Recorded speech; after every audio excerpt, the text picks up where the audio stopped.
Today is August 14, 1966. The survivor being interviewed is Dora Bornstein, B-O-R-N-S-T-E-I-N, Dagovich, maiden name, D-A-G-O-W-I-C-Z. I'm Barbara Johnson, J-O-H-N-S-O-N. We're in Monticello, New York, United States of America. The language of the interview is English. Today is August 14, 1996. We are interviewing survivor Dora Bornstein, B-O-R-N-S-T-E-I-N. Her maiden name was Dagovich, D-A-G-O-W-I-C-Z.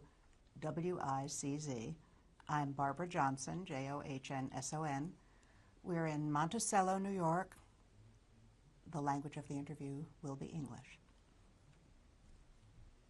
What is your name? Dora. Your last name? Bornstein. What is your date of birth? 1908. What month? May. What day? May the 8th. What was your maiden name? Dagovich. Where were you born? In Slobodka. S-L-O-B-E-B-O-D-K-A. Slobodka. In Poland. Poland. What was your father's name? Samuel. And your mother? My father's name was Shana Miriam. And what was your mother's date of birth? I had written down someplace. 1878. 1898? Pardon me? 1898, do you think? 1886. 86. Yeah, it's written down someplace. And Here, in the book. your father's date of birth was 1876? That's 10 years older than Mommy. Where did you live before the war? In Slobodka. What was your street address? Oh, when I was single, I lived in Slobodka, but before the war, I lived already in Druja. I was married. Let's talk about when you were a little girl. A little girl, I lived in Slobodka. And I went to school there, and then I went to Vilna to higher education, and then I got married. What kind of higher education did you have? I had college. What did you study? Well, we in Europe we studied few languages, like German and French a little, and not for a profession, just finish college and then I decide what to do. And it was interrupted. But first tell me about your life at home. What did your father do for a living? My father had a wholesale, like a department store. It wasn't a wholesale, actually. It was a department store from all kind of goods. And made a living. Made a good living? Yeah, nice living and respectful living. What kind of house did you live in? How large was it? Beautiful home. Beautiful. I have the pictures here. And with the maid. And we used to go to the country. It was a small town, Slobodka. But yet we used to go for the summer to the country. I have pictures. Where in the country? Obabie. Obabie. It's a woods, pine woods. What did you do when you went to the country? Oh, it was a lot of youth there coming for the summer. Hachshara, like Beitarim, Beitar, Israeli Chalutzim, to be prepared to go to Israel, even though we didn't have. We had to fight for our land, Israel. But everybody was prepared to go and help to build. So would you say that your family were Zionists? It was, yeah. Most definitely. Yeah. Were you also a very religious family? Not very. We're Jews, and we observe the same way that our grandfathers did, forefathers. We are observant. My husband doesn't wear peyot, no beard. It's shaved with electric shaver because Orthodox considered Shabbos, we are strict observers. In fact, when we came to the United States, we kept close our little business that we started. And then a little better business, and always Shabbos closed. But at home, when you were a little girl, your parents observed Oh, yeah, observant. the Sabbath? Oh, Shabbat, yeah. Shabbat. All my brothers and sisters, they all were. There was no other way in Europe, few only, maybe in the big cities, they were a little bit liberal, free. But in our town, nobody kept open business, nobody drove. Well, we didn't have cars at that time. Were there many Jewish families in your town? Not many. It was a small town, but where I got married later, and where we perished in Druya, was a bigger city. Right. Tell me your brothers and sisters' names. Oh, yeah. And whether they were older or younger than you. I was the oldest. And then was a brother, Zorach Leib, and another brother, Sander. Then a sister, Shulamis, was married to my husband, to my present husband's cousin, Baruch. They had a little girl. And then was my sister, Shulamis. She was married. I told you, to my husband's cousin, yeah? Yes. I'm repeating myself. You did. And Sarah Batya, named after my grandmother, passed away naturally. And she was married to a young man, no children yet. And this was my family in the house. What was Sabbath like? Sabbath was beautiful, holy. Did you the pray? whole town, after, when I was single, the small little town, Slobodka, it was on a standstill. It was like holy. Everybody men went to shul. To one synagogue was there, because not many Jews were there. And Druya had few shuls, one big synagogue that you have in the picture. Druya was where you moved to after you met your husband and got married? Yeah. Yeah. Your mother. Tell me about your mother. My mother was born in Braslav. Yeah, and father too. And she was very hospitable. It was like a hotel. Everybody came to this Slobodka, so they came to Dagovich to stay, because there were many rooms, nicely furnished, and to sleep and to eat, to have just for free, like in Jewish religion, it's hospitable is a mitzvah, hospitality. So anyone was welcome, Welcome. Who came to your parents' Welcome. house. Yeah. And she was a good cook. We had a maid. That's no What problem. did she cook? Pardon me? What did she cook? What did you like to eat when you were a little girl? The food was delicious. Good. At that time, then the more fat, then tastier. We used to slaughter geese for Passover. I made fat, from geese. And we didn't have refrigeration. We didn't have electricity, Beautiful chandelier in Papa's house. And Was it with all kerosene. candles? Oh, kerosene. Yeah, the lamps, beautiful. And crystals. It was nice, a nice living. How long did you remain at home? I married at 21 to Druya, to this Moses Rosenman, and comfortable life, because we were, there were two brothers, my husband and a single brother, very capable young man who was engaged to be married, but Hitler interrupted everything, and the two brothers, had a business. It's called wholesale, hurtowa, sprzedaż artykułów spożywczych i budowlanych. It means in 3 cities we had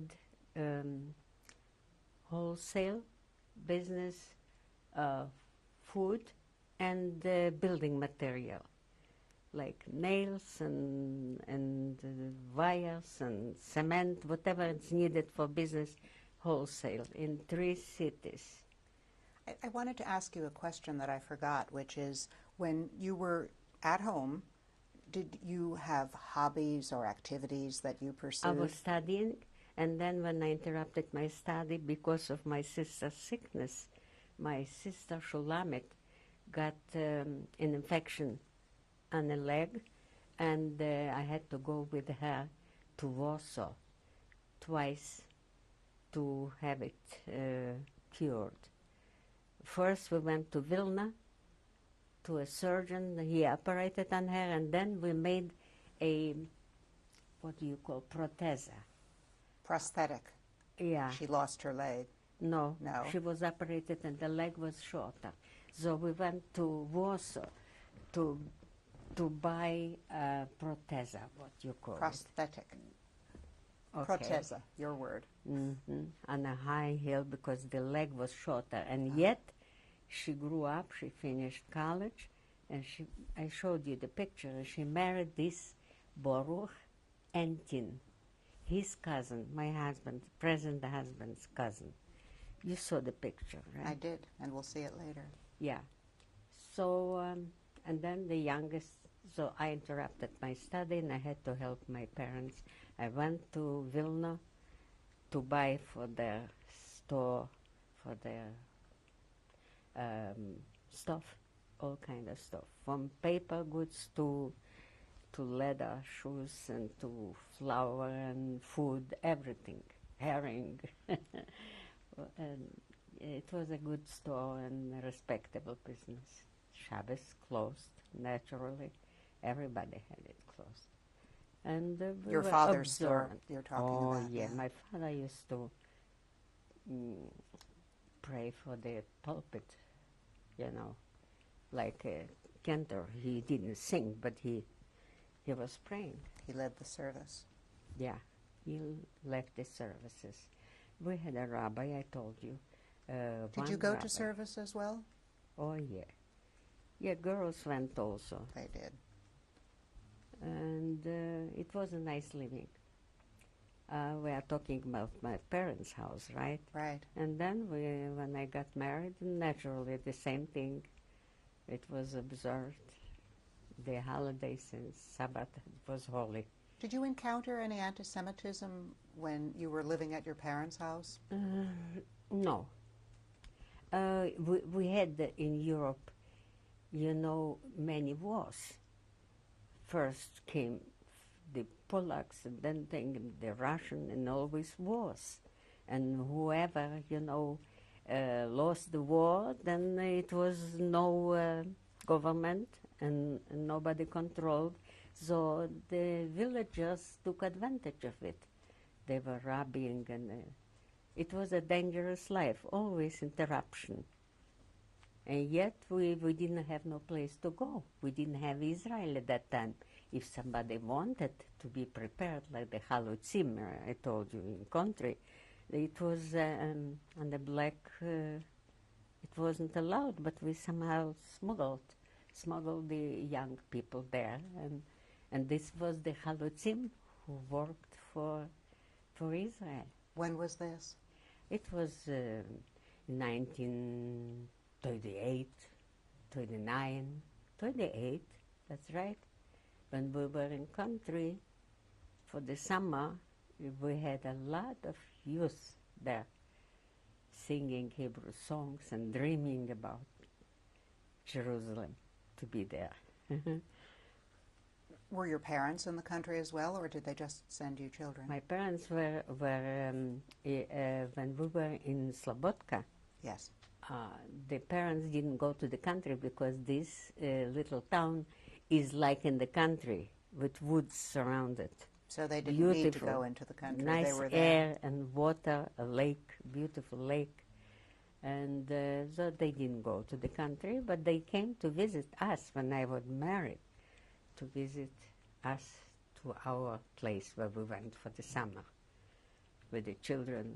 It was beautiful. So it was a summer camp when you were a child that you went It to? wasn't a camp for us, I see. but there was a camp for little children, and it was like a gathering from all the youth who were willing to go to Israel and singing the Hebrew songs and teaching how they prepare to be free in Israel. Finally, Did all of your brothers and sisters go? yeah, to this they were same youth very gathering? much Zionists, Very very much. But my two brothers were drafted to the Russian army, and they never came back. Where did they died while Yeah, in the of service course, of the in the- Russian army? That's right. At that time, were the Russians occupying the area that you lived in? And then was Poland. But when the war broke out, I'm talking about later.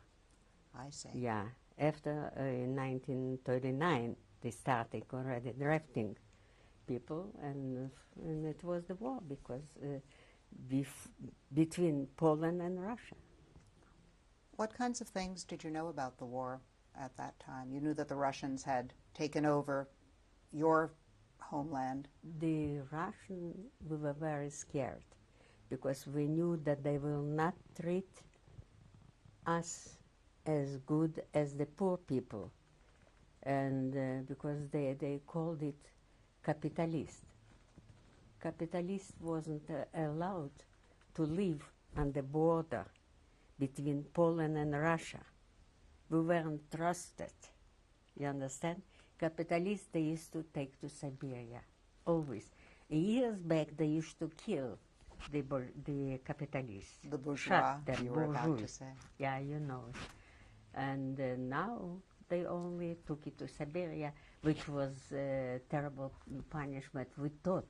But the people who were taken to Siberia survived, most of them. Some died in the jails for one word or for thinking wrong about the government. They were put to jail. But we meant to be destroyed because we paid them with furs and with linen and with whatever they asked us, gold. They shouldn't take us to Siberia, and we are left at the mercy of the Germans. So the Russians spared you because you Yeah. paid them, Well, we bribed them. your father, No, I'm talking about later when I Oh, was married. when you were married. No, when my father, Ah. they didn't take, but they tortured the Jews, that you're a Polish patriot, for instance. They were afraid that we're still with Polish, have some connection. And they were communists, of course. Communists. It was a hard life in Europe, many wars. When did you get married? What year? In 1931. No, 29. And you had children. Of course, I told you. Or should I repeat? Tell me again, because now we're Yeah, talking I had, to the camera. because I mixed up my father's home with my home before the Holocaust. I think we understand. Uh-huh. In 1929, I married at the age of 21. Tell me about your wedding. The wedding was in my father's backyard. It was a beautiful backyard. And a wedding like all the Orthodox weddings. But we were already turned like in fear. What's gonna be? What's gonna be? It's like the clouds were coming. It's uncertain. Why was that? What kinds of things were you hearing? Because in Europe, you know, the regimes changed. Here the Bolsheviks, and then the Polish, and then the Polish went back, and the Bolsheviks came again, and then the Germans came, right? The first German, twice we had the Germans. The first time they weren't so bad. The second time after the war, They came to liberate us from the Bolsheviks, which we thought that if the Bolsheviks are not treating us good, what will the German do to us? We are not enemies. But the German, only if you are a Jew, you are destined to one thing, to be destroyed. We're talking about your wedding. My wedding was a very nice wedding, and beautiful guests, and everybody was alive and happy, and I had a good marriage. And you had children. Tell me The about two your children. I told you. Tell me Should I again. repeat again? Tell me their names. My oldest child was son, Ben Zion, 12 years old. In 1942, so he was born in 1930. That's right. I was married 29. I gave birth in 1930 to this son a year later. And the little girl was 5 years old, Sarah Batya. She was named after my grandmother. And all your grandparents had died before the war. Yeah, that's right. No grandparents, but I had uncles, one aunt from my mother's side in Braslav. They all perished with their families, with their children. My whole life was broken. And I survived miraculously. As I said,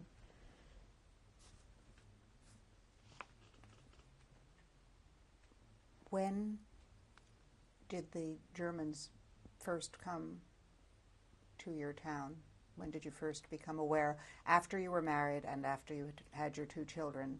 Oh, this was when the Russians were there. This was at the time when the Russians were just came in. I see. 1929, I think. I am all mixed up. 1929 was the Russians. It was when the Poles lost the war. Yeah. Yes. And what did you ask me? Oh, I think I misunderstood. Mm-hmm. When the Russians came and you suffered under the Russians and you had to bribe them. I think we were talking about that. This was the second time the German came. So sure. The Russians. The Russian, and then the German came. The German came already to the right. for destruction. Tell me but about we didn't know. Excuse me. Yeah. We didn't know that when the Germans occupied Poland, and we were on the border of Latvia, as I told you, on the very border, and we didn't know that they are killing all the Jews. We thought they are killing only the communists. And we are not communists. We thought that the more wealthy people, the Germans will put us to work, but are not going to kill us. You understand? Yes. We are not. At this time, you were living in Druya. Druya, but German. If you're a Jew, you poor or you rich, you're destined to die. They want to get rid of us. You were telling me earlier about bribing the Russians. Oh yeah, this is to allow you to stay and not to be taken to Siberia. That's right. We were lived in fear. They shouldn't take us to Siberia. And some people, even poor people, who were taken to Siberia. Why? Because they said something bad about the communists. You were very wealthy. Well, this is no honor. No, not necessarily. I say it's no honor. I don't want to brag about it. But it was two brothers. It's in Polish, it's hurtowa sprzedaż artykułów spożywczych I budowlanych. This means wholesale in 3 cities, food and building material. So all transport from Poland, transported, and it was distributed for the 3 branches, and we had nice people working for us. Did you have jewelry? No, it was only food. And you mean privately? You yourself? Oh, please. Of course, a Jew never went to a bar. I don't know if any Jew went to, maybe some in the big cities, to a bar and drink and not to save. A Jew used to earn $1. He used to split the dollar in half. A half he lived on, and the other half he put for Shabbos. Whatever he needed, have a herring cut in half for Shabbos and for weekdays. And what's left, he bought a little ring or a little chain. So even the poor people saved something. We didn't go to bars. We didn't have a bar even in Druya. Maybe there was a bar for the Goyim, but not Jews in a bar. This is why the Jews had jewelry. What kind of jewelry did you have? My personal? Yes. Well, what's the use? All kind, the best. They used to go to Poland, to Lvov, to Vilna, to buy, some good things. Like to go, I went to make clothes to Vilna. You had your clothes made? Good dressmakers. Vilna was a big city, cultural city. Poland, was good for Jews. And the Did you have servants in your house? Pardon me? Did you have servants in your house when you were married? I told you. We had, soon I got married, a 13-year-old girl came as a maid, big girl, Christian girl. And she was till the Holocaust in our house. She used to bathe the children and slap them and go to the country with us. And when the Germans came, as much as she loved me, loved us. I had a mother-in-law in the house, with us, and a brother-in-law, It was a big house, and she was so good and tall. At 13, and she grew up, for these years that she was in us till 1942, till the Holocaust. She was a big shiksa, and she was like our friend. She used to eat with us in dining room at the table and never, God forbid, belittled her. And so my parents had a maid. They had two, in fact.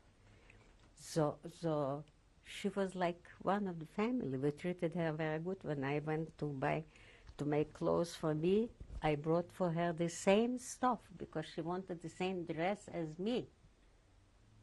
That's it.